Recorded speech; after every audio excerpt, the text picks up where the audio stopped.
Okay, तो हम अपना फर्स्ट लेक्चर स्टार्ट करते हैं। हमारा होलसेल मॉडल को हम डिस्कस करेंगे। ठीक है, होलसेल मॉडल के 5 एडवांटेजेस को हम डिस्कस करेंगे।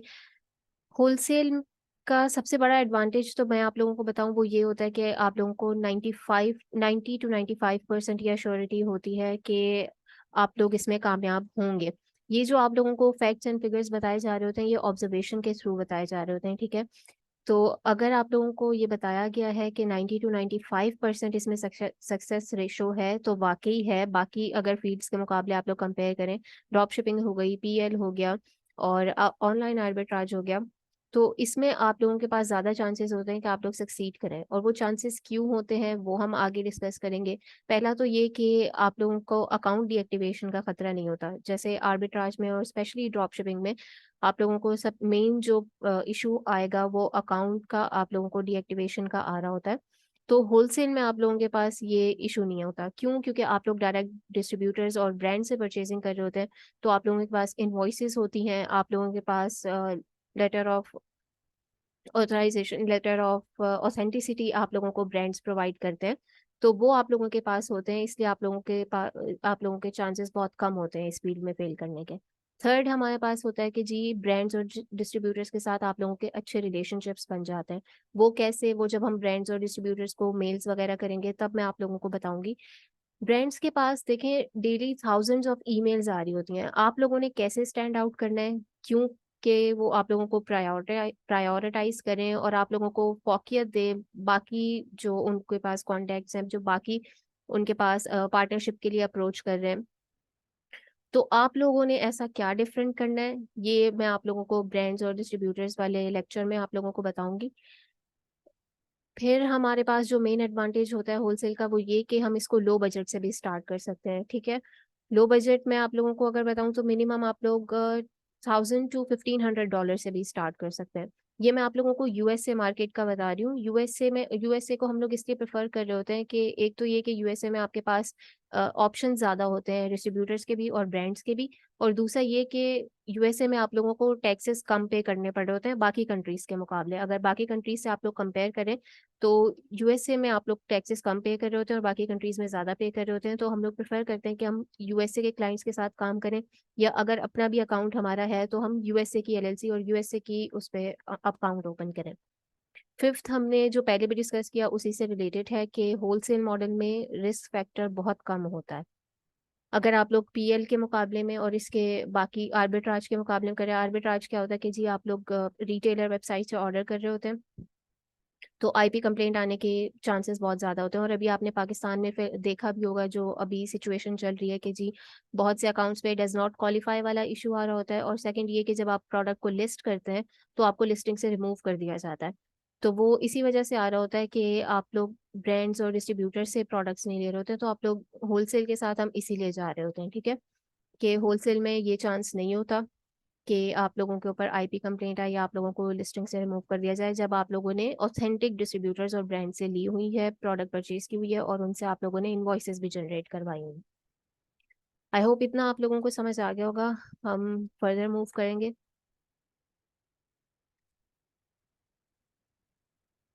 ओके जी, होलसेल होता क्या है? अब मेजॉरिटी लोगों को पता होगा, जिनको नहीं पता उनके लिए मैं ब्रीफली एक्सप्लेन कर देती हूँ। होलसेल हम क्या कर रहे होते हैं कि हम किसी ब्रांड से या डिस्ट्रीब्यूटर से बल्क में प्रोडक्ट को परचेज कर रहे होते हैं। ठीक है, और उसको हम आगे एंड कंज्यूमर तक पहुंचा रहे होते हैं। हम एंड कंज्यूमर को सेल कर रहे होते हैं अपना प्रॉफिट मार्जिन रखते हुए। इसकी अगर सिंपल एग्जांपल दूं, तो मैंने अमेजोन पे मेरा एक स्टोर हुआ, सही है, और मैंने स्टोर ओपन किया, न्यू न्यू अकाउंट, मैंने सेलर सेंट्रल अकाउंट बनाया। अब मेरे पास दो चॉइसेस हैं, या तो मैं पीएल करूं या तो मैं होलसेल करूं। ठीक है, बाकी चॉइसेस भी हैं, लेकिन अगर हम होलसेल और पीएल को कंपेयर करें तो उस हिसाब से मैं आप लोगों को एक्सप्लेन करूं।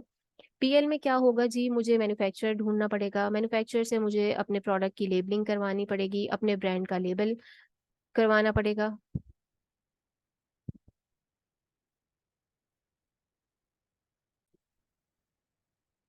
तो पीएल में मुझे मार्केटिंग करनी पड़ेगी, मुझे अपने लेबल्स वगैरह लगवाने पड़ेंगे और फिर मुझे पीपीसी उस पे कैंपेन वगैरह चलानी पड़ेगी, तब जाके कहीं मेरे प्रोडक्ट्स पे सेल आना शुरू होंगी। जबकि होलसेल में क्या होता है, होलसेल में हम एक ऑलरेडी प्रोडक्ट लिस्ट हुई हुई प्रोडक्ट पे हम जाकर मी टू कर रहे होते हैं, ठीक है। अगर इसकी एग्जांपल मैं आप लोगों को रियल लाइफ से दूं, अगर मैं एक स्टोर ओपन करती हूँ, कोई भी स्टोर मैं ओपन कर रही हूँ, किसी स्किन केयर का मैं स्टोर ओपन करती हूँ, मैं अपना ब्रांड लॉन्च कर रही हूँ, ठीक है। तो मुझे पहले लोगों को अपनी तरफ माइल करना पड़ेगा, मुझे एक्सप्लेनेशन देनी पड़ेगी कि जी मेरे इको फ्रेंडली प्रोडक्ट्स हैं और ऐसे प्रोडक्ट्स हैं, ऐसे प्रोडक्ट्स हैं, जो भी मुझे अपनी फैन बेस स्टैब्लिश करनी पड़ेगी, मार्केटिंग पे खर्चा करना पड़ेगा। जबकि अगर इसके बरक्स देखा जाए तो मैं क्या करती हूँ, मैं अपने स्टोर पे डिफरेंट ब्रांड्स के 100 या 10 यूनिट्स 50 यूनिट्स, इतने यूनिट्स मैं परचेज करती हूँ ब्रांड से या डिस्ट्रीब्यूटर से, और मैं अपने स्टोर पे लाके उनको रख देती हूँ। अब यहाँ पे मुझे ना तो मार्केटिंग की कोई ज़रूरत है, ना मुझे लोगों को अपनी तरफ माइल करने की ज़रूरत है, ठीक है। वो काम ब्रांड का है। ब्रांड की एक स्टैब्लिश फैन बेस है, ब्रांड मार्केट करेगा अपने प्रोडक्ट्स को, और लोगों को सिर्फ ये होगा कि जी हाँ ब्रांड्स के प्रोडक्ट हैं, इनके पास भी अवेलेबल हैं, तो लोग, अगर पीएल और होलसेल को कंपेयर किया जाए तो ज़्यादा अच्छी परफॉर्मेंस, ज़्यादा जो हमें पोटेंशियल दिखता है वो हमें होलसेल में दिखता है। एक तो ये कि आपका एक्सपेंस कम होता है, दूसरा ये कि आप लोगों को मार्केटिंग की इतनी ज़रूरत नहीं हो रही होती, और आप लोगों की सेल्स भी कंपेरेटिव टू पीएल, आप लोगों की सेल्स भी होलसेल में जल्दी आना शुरू हो जाती हैं। फिर हम डिस्कस करते हैं होलसेल की बैकबोन को, ठीक है। हर चीज़ का कोई ना कोई, हर चीज़ की कोई ना कोई बुनियाद होती है, घर की बुनियाद होती है, पिलर्स होते हैं, ठीक है। इसी तरह ह्यूमन बॉडी की बुनियाद आपकी वर्टिब्री होती है। होलसेल की भी कुछ मेन फैक्टर्स होते हैं जिन पे होलसेल बेस कर रहा होता है। फर्स्ट ये कि आपके डिस्ट्रीब्यूटर्स और ब्रांड के साथ अच्छे रिलेशनशिप्स होने चाहिए। कैसे बनाने हैं ये वही मैंने आपको बताया कि हम आगे जाके डिस्कस करेंगे। आप लोगों ने क्या डिफरेंट करना है अपने ईमेल्स में, अपनी कॉल्स में, कि ब्रांड आप लोगों को प्रायोरिटाइज करें, ठीक है। इसका ये फायदा हो रहा होता है कि एक बार अगर आप अच्छे तरीके से ब्रांड के साथ ताल्लुकात आप लोगों के बन जाते हैं, तो नेक्स्ट टाइम वो आप लोगों को डिस्काउंट भी दे रहे होते हैं और आप लोगों को प्रेफर भी कर रहे होते हैं बाकी रीसेलर्स के मुकाबले में। सेकंड पॉइंट क्या होता है कि जब आप ब्रांड को या डिस्ट्रीब्यूटर को कांटेक्ट करें तो एक प्रोफेशनल ईमेल आप लोग यूज़ करें। अब प्रोफेशनल ईमेल में और नॉर्मल ईमेल में क्या फ़र्क होता है, इससे क्या डिफरेंस आता है, वो मैं आपको बताऊं। प्रोफेशनल ईमेल देखें, आप लोगों ने नॉर्मल जीमेल देखी होगी। नॉर्मल जीमेल जब आप लोग बनाते हैं तो कैसे होता है, urvasahar@gmail.com, ये होता है, ठीक है। लेकिन जब अगर जो प्रोफेशनल ईमेल होती है ना, वो आपकी वेबसाइट से कनेक्टेड होती है। मैं AQWords से कनेक्टेड हूँ। अगर मैं प्रोफेशनल ईमेल बनाऊंगी तो मेरी ईमेल होगी urvasahar@aqwords.com, नॉट जीमेल। तो प्रोफेशनल ईमेल ये होती है, वेब मेल जिसे हम कह रहे होते हैं, वो आपकी वेबसाइट से कनेक्टेड होती है, और जब उससे आप कांटेक्ट करते हैं ब्रांड्स को तो एक अच्छा इंप्रेशन पड़ता है। उनको लगता है जी वाकई ये किसी कंपनी से ताल्लुक रखते हैं, ठीक है, और कोई एरे गैरे से नहीं है जो आके हमें कांटेक्ट कर रहे हैं और ये वो। तो इससे एक अच्छा इंप्रेशन जा रहा होता है ब्रांड्स की तरफ। फिर जो मेन इंपॉर्टेंट चीज़ है वो ये कि आप लोगों की प्रोडक्ट एनालिसिस पे बहुत अच्छी ग्रिप होनी चाहिए। आप लोगों के पास प्रोडक्ट नहीं है, आप होलसेल नहीं कर पाएंगे, ये मैं आप लोगों को बता दूं। प्रोडक्ट एनालिसिस पे आप लोगों की ग्रिप लाजमी होनी चाहिए। लोगों को लग तो रहा होता है कि प्रोडक्ट हंटिंग बहुत बोरिंग काम है या ये वो, लेकिन इसका मेजर फायदा पता है क्या है? अगर आप लोगों के पास क्लाइंट नहीं है ना, तो एटलीस्ट आप लोग प्रोडक्ट सेलिंग की तरफ जा सकते हैं। होलसेल में बहुत पोटेंशियल है, मैं आप लोगों को बताऊं। ऐसा नहीं है कि अगर क्लाइंट नहीं है तो आप होलसेल में अर्न नहीं कर सकते, बिल्कुल कर सकते हैं, बिल्कुल कर सकते हैं आप लोग अर्न। बहुत सारी इसकी फील्ड्स होती हैं, इसमें LLC वगैरह आ जाती हैं, डॉक्यूमेंट्स वगैरह आ जाती हैं। आप वो बना सकते हैं, आप ये प्रोफेशनल ईमेल्स और वेब मेल्स बना सकते हैं, वेबसाइट बना सकते हैं, वेबसाइट डेवलपमेंट की तरफ आप जा सकते हैं, और आप लोग प्रोडक्ट सेलिंग की तरफ जा सकते हैं। तो आप लोगों के पास प्रोडक्ट्स होना और प्रोडक्ट हंटिंग पे, प्रोडक्ट एनालिसिस पे आप लोगों की ग्रिप होना बहुत ज़रूरी है। और दूसरा ये कि आप लोगों की ग्रिप इतनी अच्छी होनी चाहिए कि आप लोग प्रोडक्ट को देखें और आप लोगों को पता चल जाए ये अच्छा परफॉर्म करेगी या नहीं करेगी। और इसके लिए भी हम आप लोगों को क्राइटेरिया बताएंगे। देखिए क्राइटेरिया जो होता है ना, कोई भी आइडियल प्रोडक्ट आप 100% गारंटी के साथ आपको कोई ये नहीं कह सकता कि जी ये अच्छा परफॉर्म करेगी, जब तक नहीं आप एनालाइज कर सकते हो उसकी परफॉर्मेंस, जब तक आप उसको लिस्ट ना कर लें, ठीक है। और लिस्ट करने के लिए आपको चाहिए होता है अकाउंट। लेकिन क्राइटेरिया जो होता है वो ऑब्जर्वेशंस के थ्रू ऐसे डिजाइन किया जाता है प्रोडक्ट्स को एनालाइज करके, कि आप लोगों को एक ढांचा दे दिया जाता है कि ठीक है, इस क्राइटेरिया पे अगर प्रोडक्ट पूरी उतर रही है तो 90% चांस है कि जी ये अच्छा परफॉर्म करेगी। अब आ जाते हैं हम सोर्सिंग की तरफ, ठीक है। सोर्सिंग हमारे पास दो तरह की होती है, एक होती है डायरेक्ट सोर्सिंग, एक होती है रिवर्स सोर्सिंग। पहले हम डायरेक्ट सोर्सिंग को डिस्कस करेंगे। डायरेक्ट सोर्सिंग में ये होता है कि पहले आप लोग प्रोडक्ट फाइंड करते हैं, प्रोडक्ट हंट करते हैं, उसके बाद उसकी सोर्सेज को आप लोग फाइंड करते हैं गूगल पे या लिंक्डइन वगैरह पे, फेसबुक पे भी, और बाकी आप लोग येलो पे बिजनेस येलो पेजेस होते हैं उनके थ्रू भी आप लोग कर रहे होते हैं, या आप लोग ब्रांड से ही कांटेक्ट करके आप उसके डिस्ट्रीब्यूटर ले रहे होते हैं। तो मेन चीज़ तो ये होती है कि पहले आप प्रोडक्ट फाइंड करें। आपने अमेजोन से प्रोडक्ट हंट की, उसके बाद आपने उसके ब्रांड को कांटेक्ट किया, ब्रांड ने आपको अप्रूवल नहीं दिया तो आपने कहा जी आप हमें अपने ऑथेंटिक डिस्ट्रीब्यूटर्स बता दें। या ब्रांड के आप वेबसाइट रीडिंग करते हैं ब्रांड्स की, तो वहाँ पे भी अक्सर लिखा होता है कि वो अमेजोन पे अलाउ कर रहे होते हैं या नहीं कर रहे होते, तब भी आप लोग डिस्ट्रीब्यूटर्स की तरफ जाते हैं। कुछ ब्रांड्स ऐसे होते हैं जिनकी वेबसाइट पे ही उनके डिस्ट्रीब्यूटर्स मेंशन होते हैं कि जी ये हमारे ऑथराइज डिस्ट्रीब्यूटर्स हैं, आप इनसे कांटेक्ट कर लें। तो ये होती है डायरेक्ट सोर्सिंग के, पहले आपने प्रोडक्ट निकाला, उसके बाद आपने उसकी सोर्सेज निकाली। इसके बरक्स देखें तो रिवर्स सोर्सिंग में क्या होता है कि पहले आप डिस्ट्रीब्यूटर्स और ब्रांड्स फाइंड करते हैं, उसके बाद आप उनसे कैटलॉग मंगवा के और उसके प्रोडक्ट्स निकाल रहे होते हैं। हम लोग जो प्रेफर करते हैं ना वो डायरेक्ट सोर्सिंग को करते हैं, और किस लिए करते हैं वो मैंने आपको अभी बताया कि आप प्रोडक्ट सेलिंग की तरफ जा सकते हैं। आपके पास प्रोडक्ट होगी, आपने उसके सोर्सेज निकाले और सिंपली आपने अपने क्लाइंट के साथ डील किया कि जी ये मेरे पास प्रोडक्ट है, ये मेरे पास इसकी सोर्स है।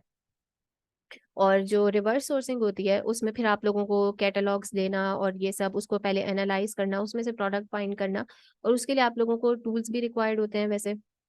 तो अगर दोनों में कंपेयर करें हम लोग, तो मैं पर्सनली जो प्रेफर करती हूँ वो मैं डायरेक्ट सोर्सिंग को प्रेफर करती हूँ। जी, तो हम प्रोडक्ट हंटिंग क्राइटेरिया का मैंने आप लोगों को बताया था, प्रोडक्ट हंटिंग क्राइटेरिया हम लोग डिस्कस करेंगे। ये मैं जो आप लोगों को क्राइटेरिया बता रही हूँ ना, ये मैं आप लोगों को मैन्युअली प्रोडक्ट हंटिंग करना सिखाऊंगी आज, ठीक है। मैन्युअली प्रोडक्ट हंटिंग करने पे हम लोग इसलिए फोकस कर रहे होते हैं, एक तो ये कि आप लोगों की ग्रिप स्ट्रांग होती है, दूसरा ये कि प्रैक्टिस बहुत अच्छी हो जाएगी इस चीज़ से। आप लोग टूल्स पे डिपेंड कर रहे होते हैं, मैंने देखा है टूल्स बुरी चीज़ नहीं है ऑब्वियसली, और टूल्स आप लोगों को ज़्यादा डेप्थ में रिजल्ट भी दे रहे होते हैं, लेकिन कुछ चीज़ें ऐसी होती हैं कि जिन पे आपकी ग्रिप होनी चाहिए। मैन्युअली भी आपको 100% टूल पे रिलाई नहीं करना होना चाहिए कि टूल नहीं है मेरे पास तो भाई मैं एनालाइज ही नहीं कर पाऊंगी प्रोडक्ट को। तो इस पे भी हम फोकस कर रहे होते हैं, और क्या हमें चीज़ों को जहन में रखना चाहिए, किन किन चीज़ों को, वो हम देखते हैं। पहली बात तो ये कि अमेजोन और ब्रांड उस लिस्टिंग पर नहीं होना चाहिए। अमेजोन और ब्रांड क्यों नहीं होना चाहिए? पहले अगर अमेजोन को देखें, अमेजोन जिस भी लिस्टिंग पे होगा ना, अमेजोन उस प्रोडक्ट को हमेशा सबसे लोएस्ट प्राइस पे सेल कर रहा होगा। आप लोगों को बाय बॉक्स का आइडिया होगा, बाय बॉक्स होलसेल में हमें बाय बॉक्स विन करना होता है, ठीक है। बाय बॉक्स विनिंग करने की जो मेन टैक्टिक होती है वो ये होती है कि आप प्राइस सबसे लो रखें। तो अमेजोन अब तमाम सेलर से ज्यादा लो प्राइस रख रहा होता है किसी भी लिस्टिंग पे, तो आप अमेजोन से तो compete कर ही नहीं सकते हैं प्राइस वॉर में। इमेजिन करें आपने $10 की प्रोडक्ट ली है और अमेजोन उसको 14 पे लगा कर बैठा हुआ है। अब आप अमेजोन से अगर प्राइस वॉर स्टार्ट करते हैं जी, आपको अमेजोन से भी लो बेचना है, तो आप 13.99 कर लेंगे, 13.5 करते करते आप कितना करेंगे, एंड में आप लोगों को वो ब्रेक इवन उस पर बेचनी होगी, सेल करनी होगी ब्रेक इवन प्राइस पे, और आप लोगों के पास कोई प्रॉफिट नहीं आ रहा होगा। तो इसलिए अमेजोन वाली लिस्टिंग हम अवॉइड करते हैं। सेकंड, कि जिस प्रोडक्ट पे ब्रांड खुद सेल कर रहा है, जिस प्रोडक्ट को जिस लिस्टिंग पे ब्रांड खुद बैठा हुआ है, उसको भी हम अवॉइड कर रहे होते हैं। अक्सर तो इसलिए अवॉइड करते हैं कि ब्रांड डोमिनेंट होता है, दूसरों को सेल करने नहीं दे रहा होता। और सेकंड जो कंसर्न हमारी ये होती है कि ब्रांड्स अक्सर मैप पॉलिसी फॉलो करवा रहे होते हैं। मैप पॉलिसी क्या होती है? मैप होती है मिनिमम एडवर्टाइज प्राइस, ठीक है। मैं आपको एक एग्जांपल दूं, अगर कोई पेन है किसी ब्रांड का है, डक्स का ले लें चले, डक्स का कोई पेन है, डक्स से मैंने परचेजिंग की, डक्स कहता है कि जी आप मेरे साथ ये एग्रीमेंट साइन करें कि आप मैप पॉलिसी को फॉलो करेंगे, और इस डक्स के पेन की जो प्राइस है मिनिमम आप इसको $10 पे सेल कर सकते हैं। आपने परचेज उनसे $5 का किया है होलसेल रेट पे, ये $7 का, आप इसको 10 पे सेल कर सकते हैं, इससे नीचे आपने नहीं जाना। तो इसमें भी फिर यही इशू आ रहा होता है कि जब आप उस लिस्टिंग पे जाते हैं तो वहाँ पे आपको मैप फॉलो करनी पड़ रही होती है, और बाकी जो, अगर तो आप लोग सेम प्राइस पे सेल कर रहे हैं, सारे सेलर्स उस पे सेम प्राइस पे सेल कर रहे हैं, तो फिर बाय बॉक्स विनिंग के लिए बाकी क्राइटेरिया को अमेजोन बाकी उन पे प्रायोरिटाइज कर रहा होता है सेलर्स को, जैसे कि शिपिंग टाइम किसका ज्यादा किसका जल्दी है, जो सेलर जल्दी प्रोडक्ट शिप करेगा। फिर आप लोगों की रेटिंग और रिव्यूज पे भी आप लोगों को जज किया जा रहा होता है, वो अच्छी होनी चाहिए तो आप लोगों के पास बाय बॉक्स आएगा। तो इसलिए हम ब्रांड वाली लिस्टिंग को भी अवॉइड कर रहे होते हैं। क्यों? एक मैंने आपको बताया कि ब्रांड डोमिनेंट होता है, ज़्यादा buy box winning percentage brand के पास होती है, और सेकंड ये कि अगर ब्रांड बाकी सेलर्स के पास भी बाय बॉक्स रोटेट हो रहा है तो ये कि आप लोगों को मैप प्राइस फॉलो करनी पड़ रही होती है। थर्ड, हमें जो चीज़ जहन में रखनी है वो ये कि रेटिंग अच्छी होनी चाहिए। रेटिंग क्या होती है? रेटिंग जो स्टार्स आप लोग दे रहे होते हैं, आप ऐप्स को भी दे रहे होते हैं, आपने व्हाट्सएप कॉल की, उस कॉल के बाद व्हाट्सएप भी आपसे पूछता है कि रेट योर कॉल, तो 5 स्टार में से आप उसको रेटिंग दे रहे होते हैं, तो वो रेटिंग होती है वो 4 या 4 से ज़्यादा होनी चाहिए। 5 हो तो बेस्ट है। वो इसलिए कि जितनी अच्छी रेटिंग उतने अच्छे रिव्यूज़ होंगे उस प्रोडक्ट के, और कस्टमर रिव्यूज़ अच्छे होंगे तो ऑब्वियसली वो प्रोडक्ट अच्छी सेल कर रही होगी। फोर्थ पॉइंट जो हमने कंसिडर करना है कि वो मिनिमम रिव्यूज़ 100 होने चाहिए। 100 रिव्यूज़ भी इतनी जल्दी नहीं आते। 100 रिव्यूज़ अगर किसी प्रोडक्ट के हैं तो मतलब वो अच्छी खासी पुरानी लिस्टिंग है, और इससे ये होता है हम पुरानी लिस्ट के साथ इसलिए जा रहे होते हैं ताकि हमें परफॉर्मेंस का आइडिया हो सके। जब हम टूल से एनालाइज कर रहे होते हैं, कीपा के थ्रू एनालाइज कर रहे होते हैं, तो हम उसकी परफॉर्मेंस भी देख रहे होते हैं कि कभी बीच में सप्रेस तो नहीं हुई लिस्टिंग एक्सेट्रा। तो जितनी पुरानी लिस्टिंग उतने अच्छे से हम उसकी परफॉर्मेंस को एनालाइज कर सकेंगे। मैक्सिमम कितने भी रिव्यूज़ हो सकते हैं, मैक्सिमम की कोई लिमिट नहीं होती, लेकिन मिनिमम आप लोग कोशिश करें कि 100 रिव्यूज़ प्रोडक्ट के हों। फिफ्थ हमारे पास होता है कि प्राइस 35 टू 50 के बिटवीन होनी चाहिए। अब ये देखें, ये कोई पत्थर पे लकीर नहीं है कि 35 टू 50 के दरमियान होनी चाहिए, बस हम इसको फोकियत दे रहे होते हैं। क्यों? अगर तो आप लोगों ने $50 की कोई, 50 से अबव रख लेते हैं हम, $60 की कोई प्रोडक्ट अमेजोन पे सेल हो रही है, तो आप लोगों को उसकी सोर्स प्राइस कितनी पड़ रही होगी? तकरीबन $50, $45, $45 लगा लें। तो अब आप लोग सोचें, अगर आप लोग उसके 10 यूनिट्स भी बाय कर रहे हैं, अगर तो ब्रांड का या डिस्ट्रीब्यूटर का MOQ 10 यूनिट्स है, वो कहते हैं जी 10 से कम हम आपको नहीं दे सकते, ये हमारी मिनिमम ऑर्डर क्वांटिटी है, इतना आपको परचेज करना ही करना है। तो आपके तो सिर्फ एक प्रोडक्ट की सोर्सिंग में ही $450 तो यही आपके लग गए। तो इसलिए हम कोशिश कर रहे होते हैं कि 50 से कम की वो सेल हो रही हो अमेजोन पे, ताकि सोर्स प्राइस उससे भी कम हो। और $35 से नीचे हम क्यों नहीं कंसिडर कर रहे होते? वो इसलिए कि फिर उनमें प्रॉफिट कम आ रहा होता है। वही बात हो गई कि अगर $15 की आपको सोर्स प्राइस पड़ रही है, $20 की वो अमेजोन पे बिक रही है, तो आप देख लें उसमें कितना प्रॉफिट बच रहा होगा आप लोगों को, वो कम ही होता है। तो इसलिए हम लोग कोशिश कर रहे होते हैं।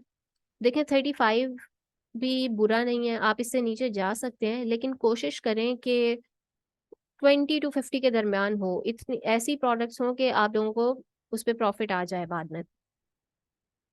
नेक्स्ट पॉइंट जो हम लोग कंसिडर कर रहे होते हैं वो ये कि BSR 20,000 से कम होना चाहिए।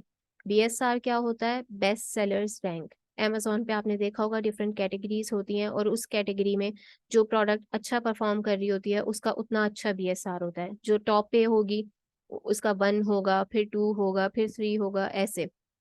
अगर हम अप्लाइंसेस की बात करें, ये अप्लाइंस की एक कैटेगरी होगी, ब्यूटी एंड पर्सनल केयर की कैटेगरी होगी, ऐसे डिफरेंट कैटेगरीज होती हैं अमेजोन पे। तो वो BSR होता है बेस्ट सेलर्स रैंक। आप लोगों ने कोशिश करनी है कि उसका BSR 20,000 से कम हो, जितना कम उतना अच्छा। और इस पे मैं आप लोगों को एडिशनल पॉइंट बताऊं तो अक्सर जो बहुत अच्छे BSR वाली प्रोडक्ट्स होती है ना, उन पे अमेजोन खुद भी कर रहा होता है उन प्रोडक्ट्स को। ऑब्वियसली उनकी सेल्स अच्छी हैं उन प्रोडक्ट्स की, तो अमेजोन क्यों नहीं सेल करेगा? तो आप लोग कोशिश कीजिएगा, ये पॉइंट ज़रूर आप लोगों ने जहन में रखना है कि अमेजोन ना सेल कर रहा हो और BSR भी उस प्रोडक्ट का अच्छा हो।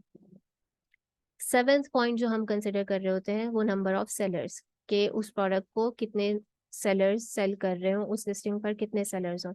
हम कोशिश करते हैं कि 30 से कम हो, क्योंकि जितने कम सेलर्स उतना अच्छा प्रॉफिट, उतना कम कंपटीशन, और बाय बॉक्स विनिंग में भी आप लोगों को ज़्यादा कंपटीशन फेस नहीं करना पड़ रहा होगा। और इसके भी साथ साथ अगर हम ऐड करें तो 5 to 6 सेलर्स FBA होने चाहिए। FBA सेलर्स क्या होते हैं? फुलफिलमेंट बाय अमेजोन, जो शिपमेंट के लिए अमेजोन की सर्विसेज यूज़ कर रहे होते हैं, ठीक है। आई होप आप लोगों को FBA और FBM का डिफरेंस पता होगा। तो कोशिश आप लोगों ने ये करनी है कि मिनिमम मैक्सिमम 30 सेलर्स हों और 4 to 5 FBA सेलर्स हों। और इसमें भी आप लोग ये देख सकते हैं कि इन 4 to 5 सेलर्स में से भी ऐसे सेलर्स होने चाहिए 2 to 3 के जिनके रिव्यूज कम हो, जिनके रिव्यूज 100 से कम हो। वो इसलिए क्योंकि जब आप लोग उस लिस्टिंग पे जाएंगे, आप लोगों की तो रिव्यूज 0 होंगे बिल्कुल, तो क्या चांसेस हैं कि आपके पास बाय बॉक्स आएगा, आपके पास सेल्स आएंगी। वो आप लोगों को यहीं से पता लगेगा जब आप देखेंगे कि जी बाकी एफबीए सेलर्स हैं उनके रिव्यूज कम है और वो बाय बॉक्स की रेस में है, तो आप लोग भी आ सकते हैं। तो ये चीज भी आपने कंसिडर करनी है। कोशिश करें